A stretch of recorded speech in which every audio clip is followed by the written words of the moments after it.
আজ আমাদের সময় এসেছে সকলে মিলে দেশ গড়ার।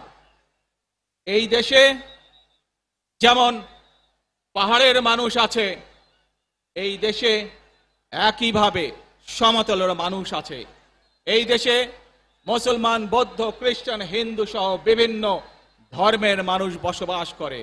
আমরা চাই সকলে মিলে এমন একটি বাংলাদেশ গড়ে তুলব আমরা, যেই বাংলাদেশের স্বপ্ন একজন মা দেখেন, অর্থাৎ একটি নিরাপদ বাংলাদেশ আমরা গড়ে তুলতে চাই।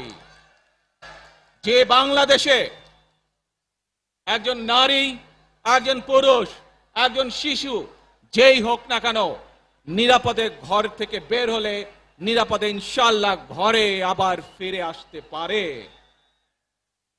প্রিয় ভাই বোনেরা,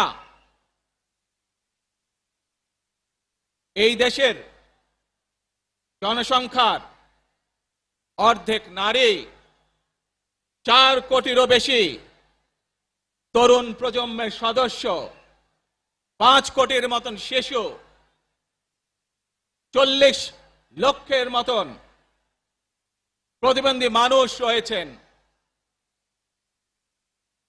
কয়েক কোটি কৃষক শ্রমিক রয়েছেন।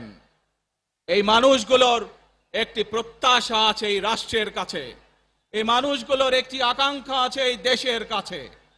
আজ আমরা সকলে যদি ঐক্যবদ্ধ হই, আজ আমরা যদি সকলে প্রতিজ্ঞাবদ্ধ হই, তাহলে আমরা এই লক্ষ কোটি মানুষের সেই প্রত্যাশাগুলো পূরণ করতে পারি ইনশাআল্লাহ।